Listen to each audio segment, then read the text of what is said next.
Hey there, and welcome to Blaine and Katey's Guide to Japan. In our last episode, we were leaving Furano, the belly button of Hokkaido, and heading to Aomori. And we have to be honest, we actually have already been to Aomori. What? Ba-dum-bum. So after leaving Matsushima Bay, after we had seen Sendai on our way north, we actually had plenty of time before our ferry left to get to spend some time looking at the Aomori Nebuta Museum. So we got a lot of this next footage on our way to Hokkaido, not after Furano. So the timeline's a little weird here, but we hope you'll live with us. We'll hope you'll forgive us. We hope that you will still enjoy the next little bit. Welcome to Aomori.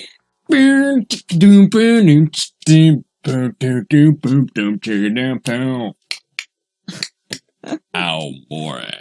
So before we went to Hakodate, we had plenty of time to enjoy Aomori for the Nebuta Museum. So what is the Nebuta Museum, you may ask? Well, Nebuta are these giant floats that are like huge paper lanterns. And in Aomori, during the summer months, they have a parade where they push these giant lantern floats around the town. And they're big, and they're beautiful, and they're amazing. And for the rest of the year, for example, the winter time while we were there, they have a large museum warehouse where they keep them so that you can take a tour and learn a little bit about the history, how they're constructed, and get up close with them, even though it's not the summertime when you would normally see them being pushed around town. And there's even a fun little photo op area where you can pretend that you're pushing and pulling a Nebuta cart all on your own because you have muscles. I think, honestly, the two most interesting things about the Nebuta Museum were the display on how they make the Nebuta. So they actually had the wood structure, the wire structure, and the really, really thick washi paper with some lights in it. Specifically, the sign said, touch the display, so that you could get a feel for just how thick the washi is and how strong the structure is, but also how lightweight the whole dang thing was. It was really cool to get that hands-on feel when you're in that sort of museum. Other thing that I really thought was cool about the Nebuta was that so many of them are depicting folklore tales, which is something I really find fascinating about Japan because it's so different from the Western folklore that I'm used to with King Arthur and the Sword and the Stone and that kind of thing. Like in Japan, they've got the tale of the giant catfish that causes earthquakes, and one of the Nebuta had him featured on the side of him. There were frogs doing sumo that I've only seen in pictures, but is still hilarious to see as this giant float.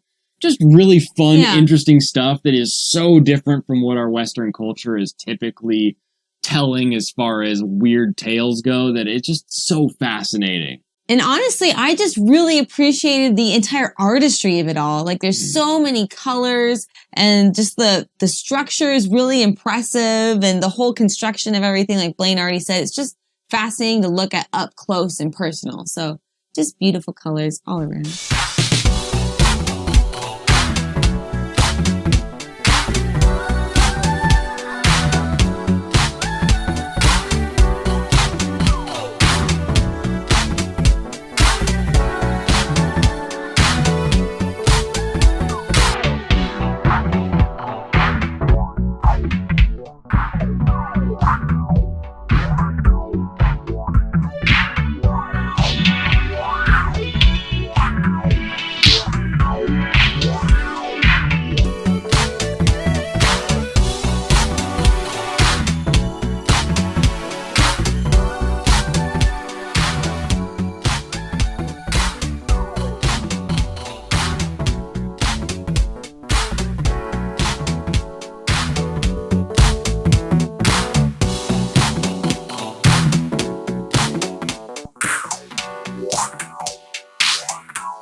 After our entire Hokkaido excursion on the way back to Aomori, we enjoyed this beautiful 4 a.m. sunrise. Our journey from Furano to the port so that we could get on the ferry started at 4 a.m. so that we could hit that ferry and be in Aomori. Because there's only so many ferries that go between Hokkaido and Aomori. And by the time we got to Aomori and got into our hotel and checked in and decided to go out to look at some of the sights in the area, it was already getting dark. Man, it was like an honest 8-hour trip, including the ferry. It was 8 or 9, honestly. It was such a long day of travel. I believe it was the second longest leg of the entire journey that we took this last winter. And there was a ferry ride, and I got sick on the ferry ride, so it was really bad, guys. At least the ferries have like giant urinal buckets for like puking if you ever get too sick. So just in case, you can always use one of those. Yeah, I got up close and personal with those. I know firsthand. We're really used to ferries in this area, but getting those like big whitewater ferries, like they're a totally different rough sea. Like our ferries in Seattle go back and forth across the sound. It's just like a bus that goes over the water practically. No big deal. But, like that thing like sealed up the front of the ship like so that you could actually big waves, like you're bouncing so high up. It was crazy. Yeah. That was honestly like the first time I've ever experienced seasickness, and not fun. Not fun at all. No. I know. So after our excruciating long day of travel to Aomori, we only had one night there, so we wanted to hit up as many things as possible in the area to enjoy ourselves, see what Aomori is really about. And if you didn't know already, Aomori is incredibly famous for its apples. So the A Factory is this cute center where the top floor has this entire cidery where you can go do some tastings, try all different types of Fuji apple ciders. But we didn't get to try that because it was like 8 p.m. at night. So hopefully you guys can tell us exactly how that was. But the rest of the store was still open, and they had tons of alcohol and bottles you could try. There's apple wine, which is incredibly delicious. We've had that from the Mika whiskey distillery. Mm-hmm. So good. Mm-hmm. And everything was locally handmade, handcrafted. There's tons of like cups and art and chocolate and everything you could ever want that's made in Aomori. So if you would like local goods, this is a top spot for you guys to check out. Yeah, it's definitely one of those like local goods. Tourists come here because you can buy all of the local items from this shop, whether it's a soap or a chocolate or a drink or whatever it was.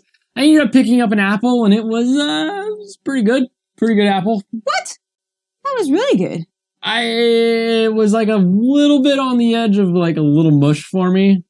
Oh. It wasn't quite as crisp as I like them. Because like the Fuji apples we get are really crisp. Right. Sure. Whereas, like, it had a little bit of that red delicious, a little bit of that little bit mush to it. There was also some food that you could get at the A Factory that really smelled delicious while we were there. But we decided to head back to our hotel and see what was in that area, that neck of the woods, that section of the town to really get something super local. So we actually just decided to walk.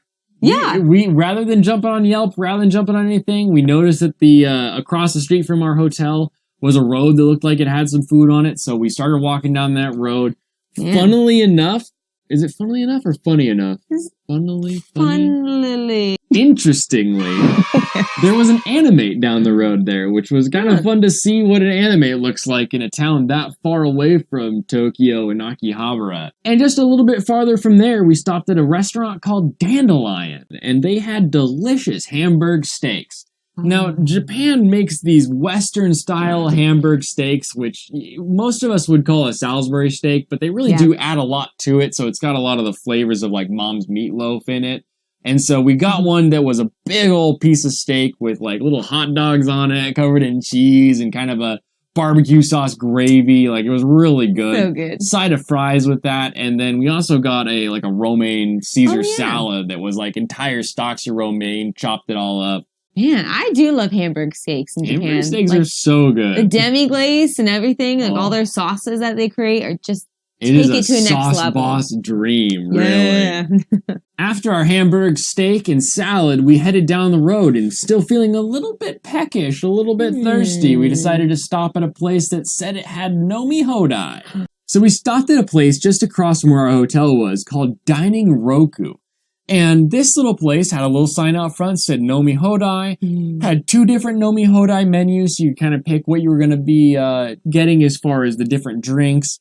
And, of course, they have a table charge, so there's always like a couple bucks that they charge you to sit down, and they usually give you some kind of food to make it worth the table charge for you if you're not really going to eat too much. We ended up spending 3,800 yen at this place.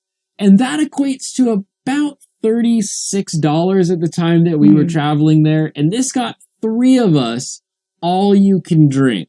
For 2 hours. For 2 hours. Insane. Our final receipt had 18 drinks listed on it that we all got. It's no Hodai. They're like, after like 3, they just probably give you the juice. They won't know the difference. They don't know anymore. You just juice them up. It'll be okay. For anyone in America, the idea of spending $40 on anything more than 2 or 3 drinks can be kind of insane. Maybe 4 drinks if you showed up for happy hour, you'll get away with for that amount of money. But to get 18 separate drinks, 6 rounds of cocktails for us. Wow. Good job, Japan. That's why we figured it out. Nomi Hodai is the way to go. Whether you drink a lot or a little, like just the fact that you could spend $12 basically to get as much as you want to have that night is amazing. That's like a drink or a drink and a half in America. It's crazy what you can have over there. And after we had our complete fill of drinks, we just went to bed that night because the next day we had to get up for the longest leg of our trip, all the way from Aomori up north of the mainland to Niigata. So we will see you guys next time on our trip down to Niigata, all the way from Aomori. And, give us a little like, give us a little subscribe, give us all the love, anything that you got. Comment, let us know how you feel. What'd you do in Aomori? Why are we shaking? Because we're full of excitement, because we want to hear from you guys. Let us know down below what you think of our trip in Aomori. Tell us what you guys did, and we'll see you all in Niigata. Bye, Mina-san. Bye.